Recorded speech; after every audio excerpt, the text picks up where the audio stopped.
बिस्मिल्लाहिर्रहमानिर्रहीम।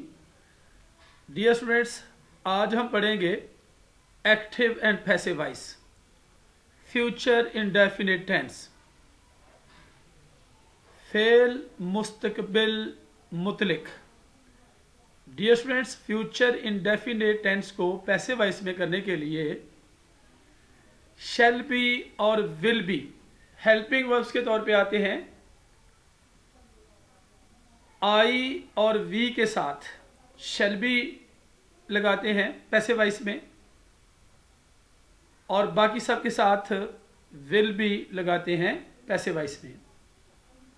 Dear students, अगर किसी फिक्रे में किसी बात पर जोर दिया गया हो या ताकीद की गई हो तो फिर आई वी के साथ विल बी और बाकी सब के साथ शैल बी लगाते हैं। तो आइए शुरू करते हैं। He will sell a house. तो डियर स्टूडेंट्स, सबसे पहले अ हाउस जो है यहाँ पे ऑब्जेक्ट है, इसको ले आएंगे सब्जेक्ट के तौर पर अ हाउस। तो लिहाजा इसके साथ हेल्पिंग वर्ब आएगा विल बी। थर्ड फॉर्म का इस्तेमाल करेंगे, हमेशा पैसिव वॉइस में थर्ड फॉर्म आती है सेल, सोल्ड। और न्यू ऑब्जेक्ट से पहले बाय का इस्तेमाल। ही का ऑब्जेक्टिव केस है him. A house will be sold by him. I shall invite him. I shall invite him, मैं उसे दावत दूंगा। तो यहां पे हिम जो है ऑब्जेक्ट है, मफूल है। तो जब इसको सब्जेक्ट के तौर पे लेके आएंगे तो फिर सब्जेक्टिव केस होगा। हिम ऑब्जेक्टिव केस और ही सब्जेक्टिव केस। तो ही के साथ हेल्पिंग वर्ब क्या आएगा? Will B. इनवाइट की थर्ड फॉर्म है इनवाइटेड, और न्यू ऑब्जेक्ट यानी आई जो है वो ऑब्जेक्टिव केस है उसका मी। न्यू ऑब्जेक्ट से पहले बाय का इस्तेमाल। He will be invited by me. We shall buy a house. A house subject बन जाएगा, हेल्पिंग वर्ब आएगा विल बी, और बाय की थर्ड फॉर्म क्या है? बॉट। न्यू ऑब्जेक्ट से पहले बाय का इस्तेमाल, और वी का ऑब्जेक्टिव केस है us. A house will be bought by us. You will not beat her. तो यहां पे हर ऑब्जेक्टिव केस है, तो इसको जब सब्जेक्ट के तौर पे ले आएंगे तो शी सब्जेक्टिव केस। चूंकि मनफी जुमला है तो आप मनफी करने के लिए पहले लफ्ज के बाद विल या शेल के बाद नॉट लगाएंगे और फिर उसके बाद आएगा बी। यानी पैसिव वॉइस में मनफी के लिए हेल्पिंग वर्ब्स क्या होंगे?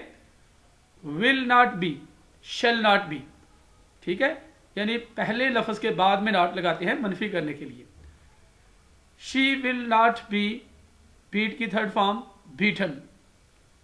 न्यू ऑब्जेक्ट से पहले बाय का इस्तेमाल, और एंड पे बीटन बाय यू। यू का सब्जेक्टिव केस भी यू और ऑब्जेक्टिव केस भी you. We shall not sing songs. तो सॉन्ग्स यहां पे सब्जेक्ट के तौर पे आएगा, और इसके साथ मनफी फिक्र है, वी के साथ शेल का इस्तेमाल हुआ था, शेल नॉट। तो यहां पे सॉन्ग्स के मुताबिक आप लगाएंगे विल नॉट बी। सिंग की थर्ड फॉर्म है संग, और न्यू ऑब्जेक्ट से पहले बाय का इस्तेमाल। बाय वी का objective case us. Songs will not be sung by us. Shall we sing songs, end पे क्वेश्चन मार्क है। इंट्रोगेटिव सेंटेंसेस, सवालिया जुमलों में एंड पे क्वेश्चन मार्क लगाते हैं।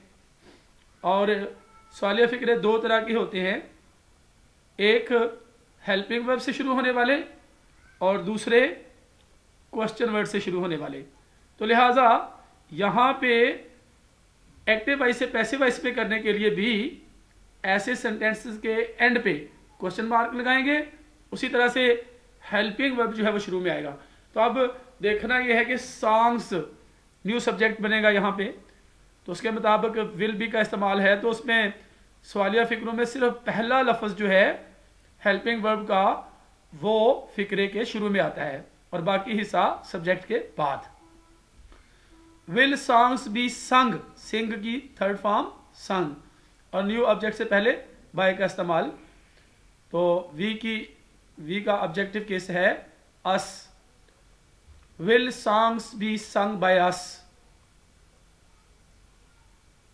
What will you read.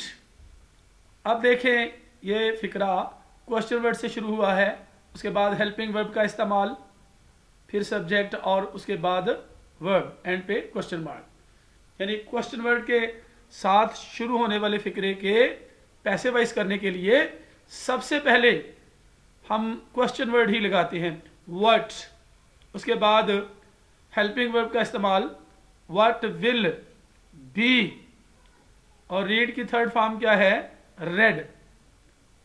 चूंकि यहां पूछा गया है व्हाट विल यू रीड कि आप क्या पढ़ेंगे, तो यहां ऑब्जेक्ट नहीं दिया गया, लिहाजा व्हाट विल बी रेड, और यू जो है वो ऑब्जेक्ट बन जाएगा यहां भी। उससे पहले बाय का इस्तेमाल by you, what will be read by you.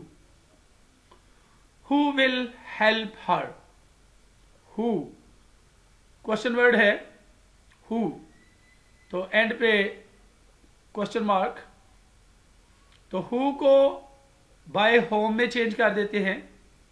उसके बाद हेल्पिंग वर्ब का इस्तेमाल विल शी के मुताबिक, यानी हर का सब्जेक्टिव केस क्या आएगा she. By whom will she be, यानी विल जो है वो सब्जेक्ट से पहले और बी सब्जेक्ट के बाद। हेल्प की थर्ड फॉर्म क्या है helped. By whom will she be helped, end पे question mark. When will they recite the holy Quran, तो फिर क्वेश्चन वर्ड से शुरू हुआ है ये फिक्रा, इंटरोगेटिव सेंटेंस है, एंड पे क्वेश्चन मार्क है, तो लिहाजा उसी क्वेश्चन वर्ड के साथ इसका आगाज करेंगे व्हेन। उसके बाद द होली कुरान के मुताबिक हेल्पिंग वर्ब का इस्तेमाल विल द होली कुरान, और बी सब्जेक्ट के बाद में आएगा। रिसाइट की third form recited, new object से पहले बाय का इस्तेमाल, और दे का ऑब्जेक्टिव केस क्या है them, by them. When will the holy Quran be recited by them. Dear students, इसके साथ ही इजाजत चाहता हूं। अल्लाह हाफिज।